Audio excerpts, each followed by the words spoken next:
Photography is often called the universal hobby. It is a means of creative expression within the reach of people in all walks of life, and it speaks a language that everyone can understand. The camera lens is a mechanical eye, seeing everything and recording everything. It captures actions that will never again be repeated.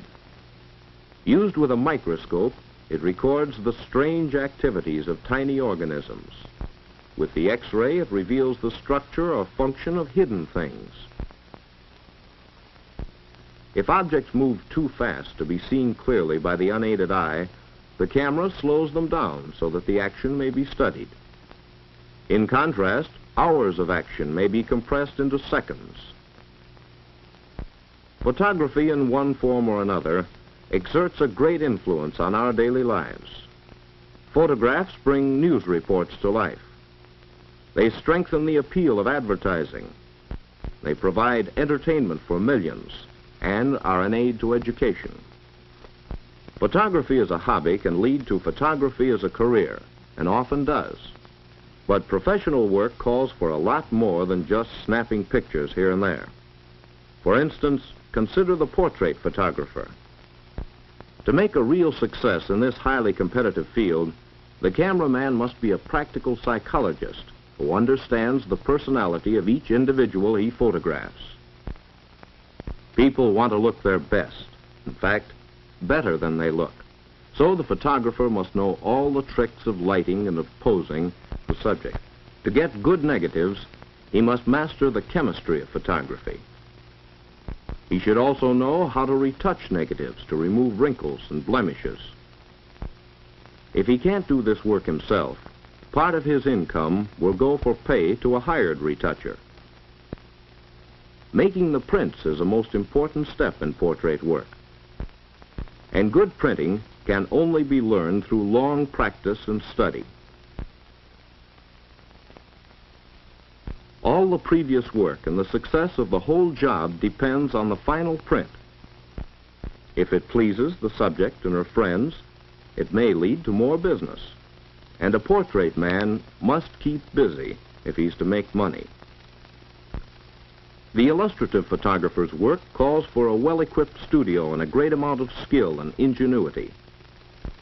Each picture must be tailor-made to the specification outlined by the art director of the advertising agency requesting it. An illustrative photographer must be imaginative, for he never knows what sort of advertising picture he will be asked to make on short notice. Jobs requiring reproduction of outdoor settings or large interior scenes can only be handled by those who have big studios. But there are many advertising photographs which can be made on tabletops or in close quarters. Making this type of picture gives the smaller operator a chance in the field of illustrative photography. The commercial photographer is often called a jack of all trades. He must be prepared to go anywhere to take pictures, in addition to those he makes in his studio. Today, he may be shooting the exterior of a building for a real estate operator. Tomorrow, he may be in a factory making a series of pictures showing a manufacturing process. Yes, the commercial man's pictures are likely to include anything and everything: machinery, food, poultry, buildings, and so on. Because of this great variety of work, the commercial photographer's field tends to overlap those of the portrait man and the illustrative photographer.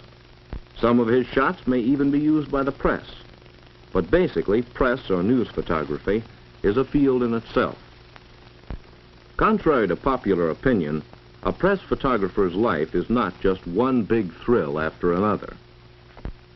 He does shoot exciting scenes from time to time, but such events are the exception. Most of his work is routine in nature, consisting mainly of pictures of people and places connected with the news. Nevertheless, the news photographer must work expertly at high speed and know what constitutes a news picture. Similar to press photography is newsreel work, but it is difficult to enter as a cameraman because the field is overcrowded. This also is true of theatrical motion picture production. In addition, it takes years of training and experience to master the complicated cameras, the lighting problems, and the use of special effects. And in spite of these rigid requirements, Hollywood has more cameramen than opportunities.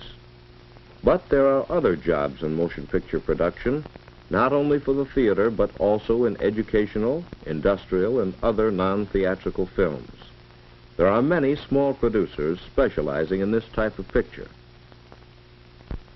The whole field of photography offers numerous positions that do not call for actual camera work, but provide valuable training to those who want to become photographers.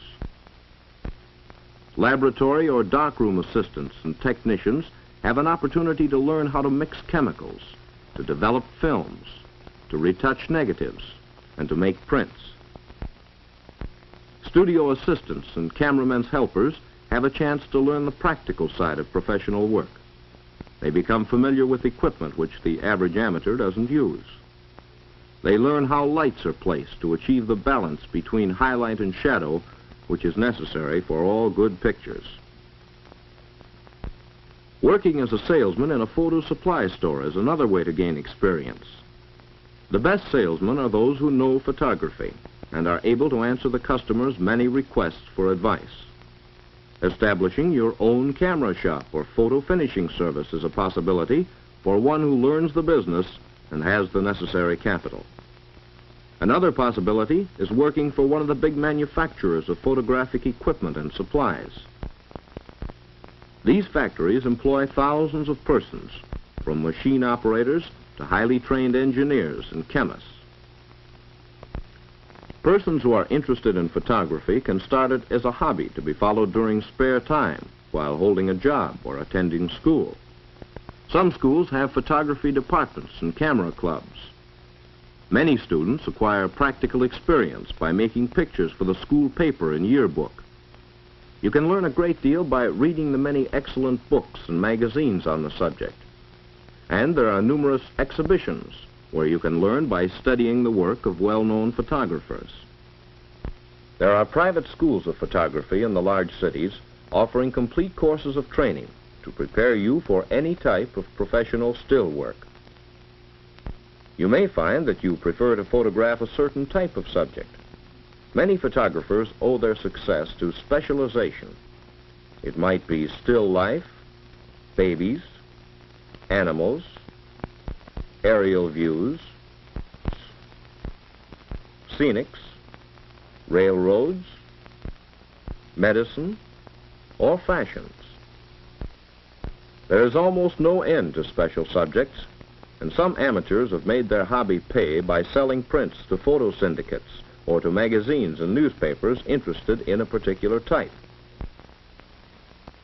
Picture editors on the staffs of publications are always on the lookout for good pictures.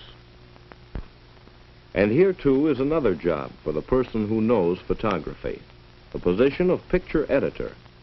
This work is open to both men and women whose background and training fit the photographic and journalistic requirements of certain publications. The photo engraving departments of publications and printing concerns offer still another type of work. Thus, the field of photography is broad enough to provide opportunities to thousands of persons with various aptitudes, interests, and educational backgrounds. New applications for photography are constantly being discovered, and new materials and tools are being produced. Just what place you might take in this growing industry depends on your abilities and inclination. But if you have a sincere interest in photographic work, it would be worthwhile to investigate the field carefully.